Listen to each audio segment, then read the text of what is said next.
What happens when a CEO finds out the people he trusted are the ones poisoning his company from the inside?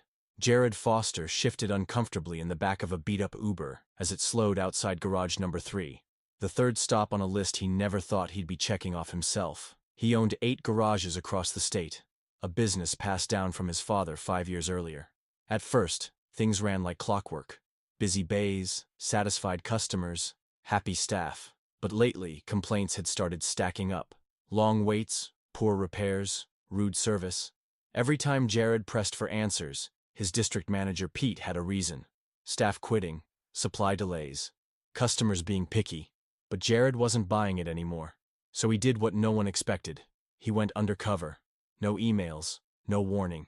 Just Joe, a guy looking for work.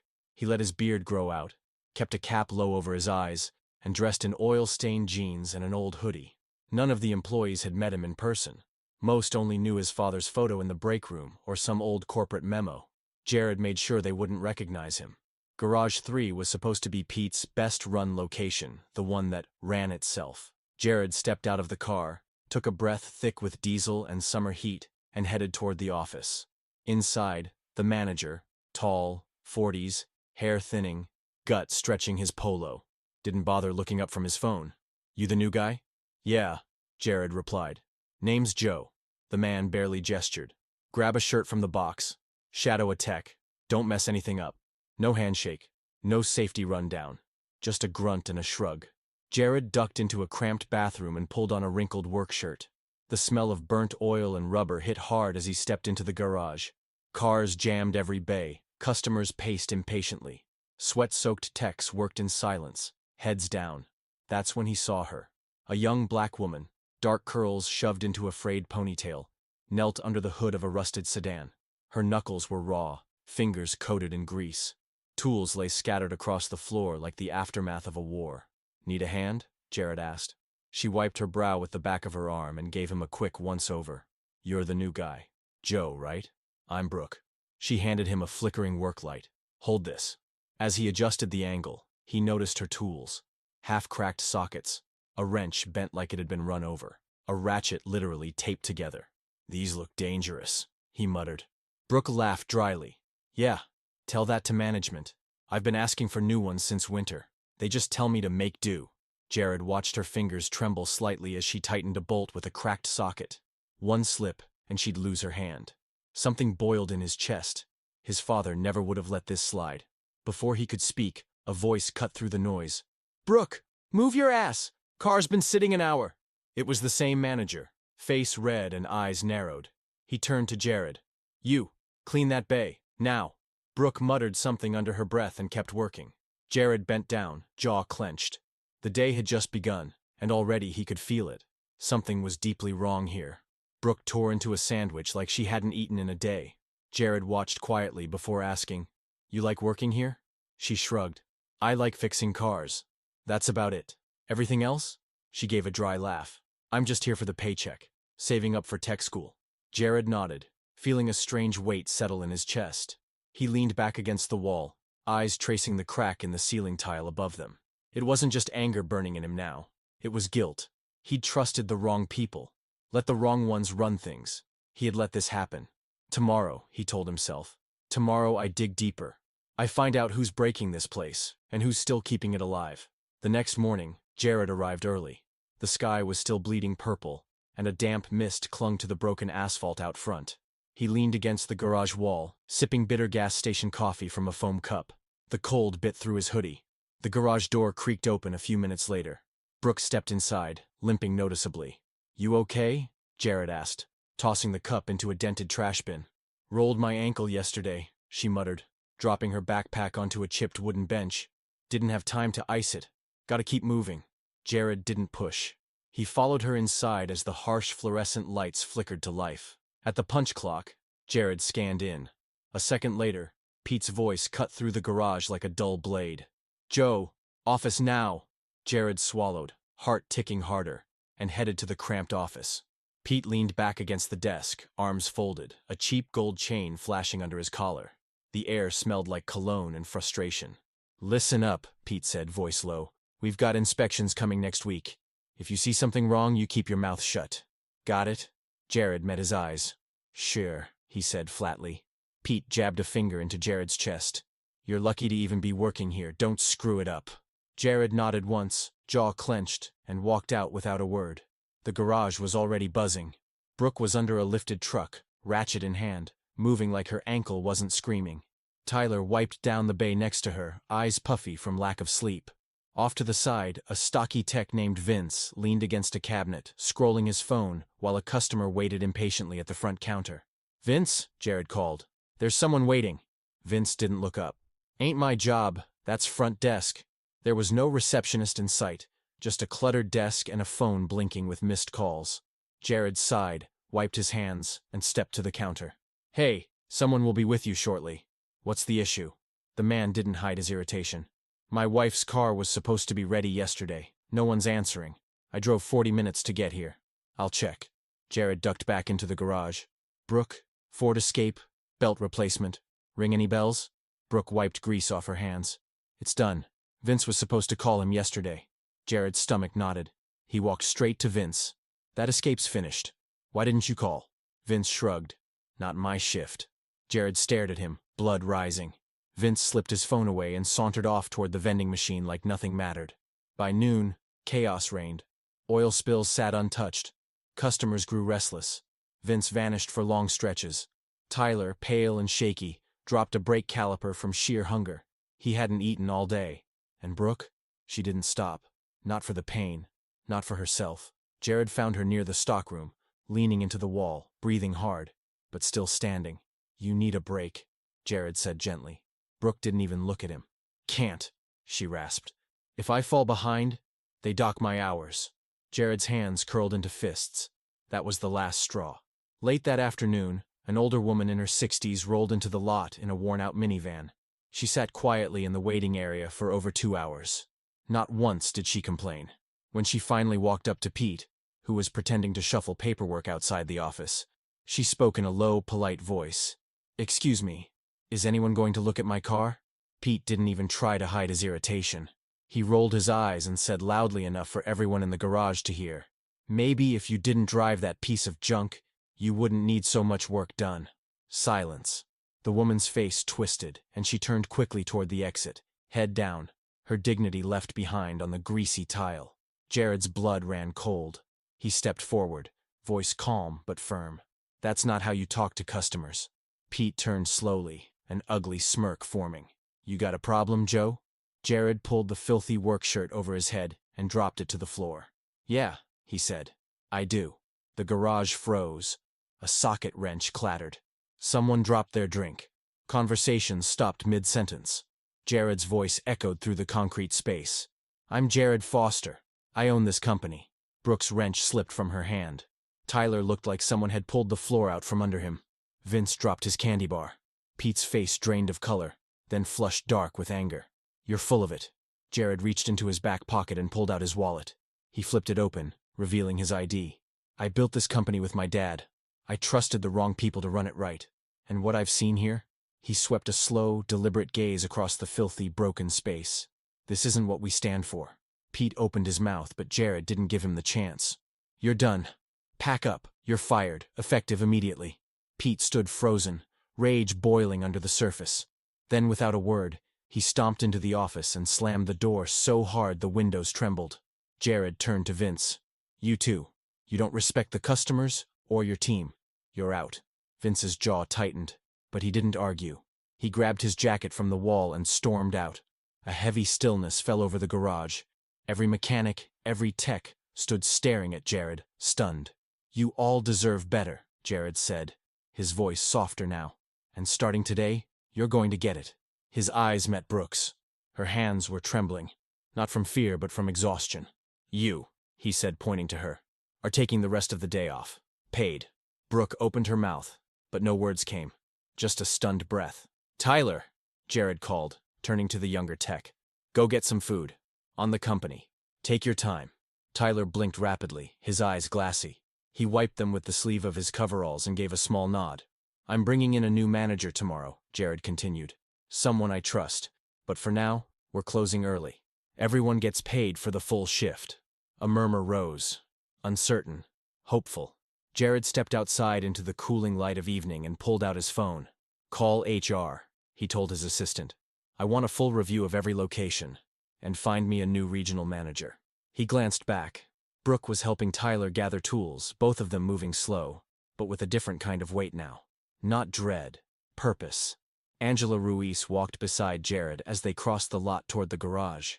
She balanced a box of paperwork on one hip, her blazer crisp, expression locked in no-nonsense focus. Jared kept his voice low. "First thing, we need to know who actually cares about this place." Angela gave a short nod, not even glancing at him. "One-on-ones. No group talk. People lie less when they're alone." Inside, the garage still smelled like wet concrete and scorched oil. Brooke was already there, kneeling by the tire balancer. Her hands moved slow and precise, even as her ankle visibly swelled beneath the rolled cuff of her pants. Tyler stacked tires near the lift, his movements stiff but focused. Two other techs, Marcus and Dee, leaned against the far wall, whispering like school kids. Jared caught Marcus stealing a glance at him, narrow-eyed and unreadable. Brooke noticed them first. She stood, wiped her hands on a clean rag, and looked up. "You're back," she said, voice low and gravelly from sleep. "I said things were going to change," Jared replied, stepping toward her. "This is Angela. She's helping us start fresh." Brooke gave Angela a quick, assessing look, then a small nod. Without another word, she returned to work. Angela set her box down at the office desk and started unpacking. Forms, clipboards, a beat-up laptop. She turned to the techs with professional sharpness. "One at a time," she said. "Starting now. Marcus, you're up." Marcus peeled off the wall, glancing at Dee before heading into the office. Jared remained on the floor, watching the room. It was quieter now. No Pete barking, no Vince wandering. But the tension still hung thick in the air, like the place was holding its breath. Jared noticed Brooke struggling to lift a heavy rim onto the balancer. He stepped toward her without thinking. "Here, let me." She hesitated, then stepped aside. Together, they set the rim in place. Jared caught her wincing as she shifted weight onto her bad ankle. "You really should be off that foot," he murmured. "I'll live," Brooke replied, hitting the spin button. "You're short-staffed." She wasn't wrong. Firing Pete and Vince had left a hole. Jared made a mental note to talk to Angela about recruitment, immediately. The morning passed in a blur of steady work. Angela rotated through the staff, calling each one in alone. When Tyler stepped back out, his expression was pale but steady. Angela approached Jared, brushing a wrinkle from her sleeve. "Marcus is lazy and toxic. Dee's worse. Brags about cutting corners 'cause no one holds them accountable. Tyler's green, but solid. And Brooke?" She paused. "Brooke's your backbone." Jared nodded, letting that sink in. "They stay," Angela said. "The rest go. We can't rebuild on rot." Without a second thought, Jared walked across the shop floor to where Marcus and Dee were half-heartedly sorting bolts. "I need a word," he said evenly. Marcus straightened, trying to puff himself up. "What now?" "You're both done," Jared said. "Pack up. You're out." Dee laughed bitterly. "Figures. New face, same old crap." "You're leaving because you disrespected this place and the people in it," Jared said, calm as stone. "You made that choice." Neither of them argued. They grabbed their bags and slunk out into the rain. Only Brooke and Tyler remained. "I know things have been rough," Jared said, raising his voice just enough. "And I know trust takes time. But you're not alone anymore. We fix this. Together." Brooke exchanged a look with Tyler. Then finally, she gave a small nod. Angela motioned Jared toward the office. "We'll need to close for a few days," she said. "Deep cleaning, repairs. And we need to talk about those tools." Angela's tone was calm but firm. "We'll need full safety inspections, and to restock every critical supply." Jared hesitated. Closing would mean lost revenue, but keeping the place open in its current state? That would cost far more. "Do it," he said. "Top to bottom, full overhaul." Angela's expression sharpened. "The tools. Every request they ever made?" "We fill it," Jared replied, voice hard. "No more duct-taped ratchets." The decision made, he stepped back onto the floor. "We're closing for 3 days," he announced. "You'll both get paid time off, and when you come back, this place won't look the same." Brooke's shoulders lowered a little, like the pressure of months finally loosened its grip. Tyler blinked, stunned. "You serious?" he asked, voice tight. "Dead serious," Jared said. Angela handed each of them a packet. "Fill these out before you leave. Contact info, tool needs, safety concerns." Be honest. As Brooke and Tyler began scribbling notes, Jared walked the floor, making his own mental list. Cracked lifts, torn hoses, failing jacks.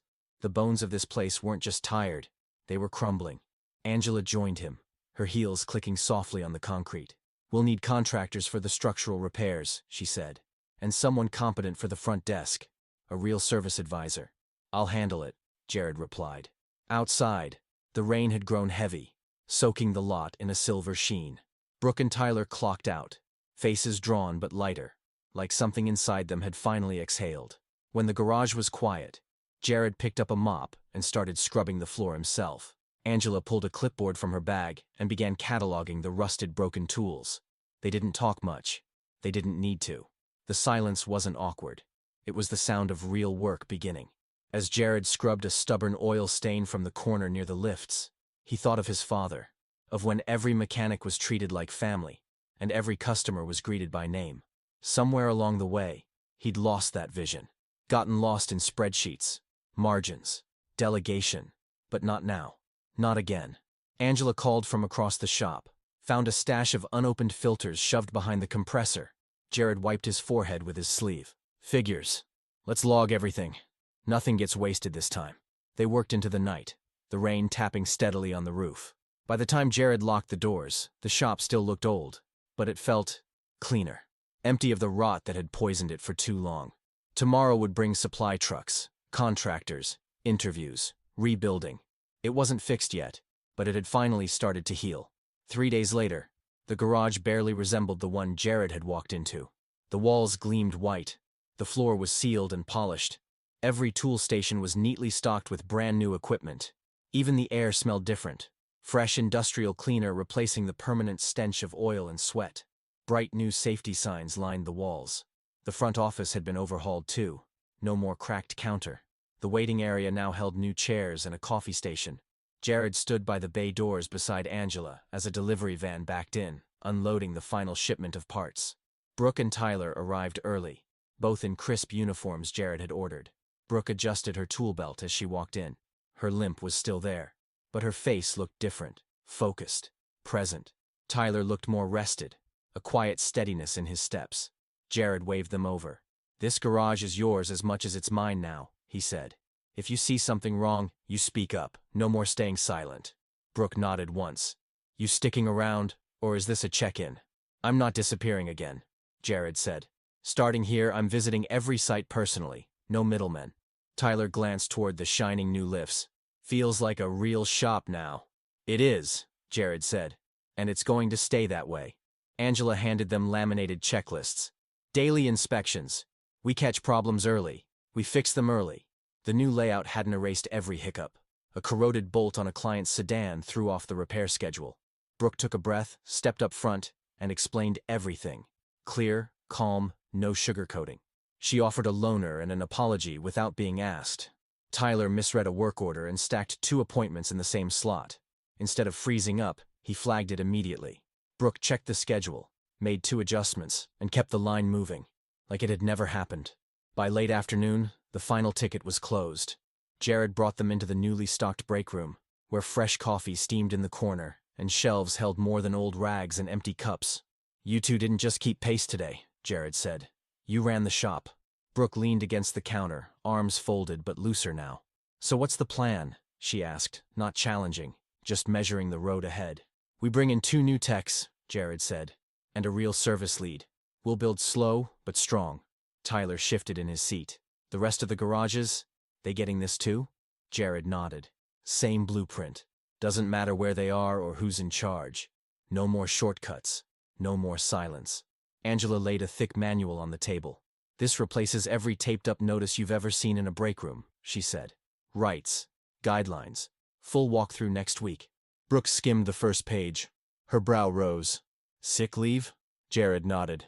If you're hurt or sick, you rest. That's policy. Tyler blinked. And tools? Like yearly? No more patch kits and borrowed sockets, Jared confirmed. Every tech gets a budget. Every year they didn't respond right away. Brooke eventually shut the binder and let out a quiet breath. This is the first time any of this feels real. It is, Jared said. Because this time, we're not waiting for someone else to fix it. Later that evening, After the final bay door clanked shut, Jared and Angela sorted through fresh customer feedback. Every note was consistent. Better service. Better care. Cleaner space. More than one form had Brooke's name written in bold pen. Angela tapped the corner of one. "That's not just a reliable tech," she said. "That's someone people follow." Jared didn't respond right away. Instead, he stepped outside, watching the glow of the garage fall across the wet street. The buzz of the new signage hummed steady above him. Across the road, the diner's windows glowed amber. For once, the stillness didn't feel hollow. It felt earned. He'd made mistakes. Let distance become disconnection. But numbers and forecasts didn't build trust. People did. And if you didn't protect the right people, you weren't leading. You were hiding. Brooke stepped out beside him, zipping her jacket halfway. "You're not walking away again, right?" she asked, voice flat but not cold. "No," Jared said. "Not this time." For a second she didn't reply. Then her mouth twitched into something just shy of a smile. "Good," she said. "Because what we've got now, it's worth staying for." Jared turned his eyes back to the garage. Bright inside, alive with promise. "Yeah," he murmured. "It finally is."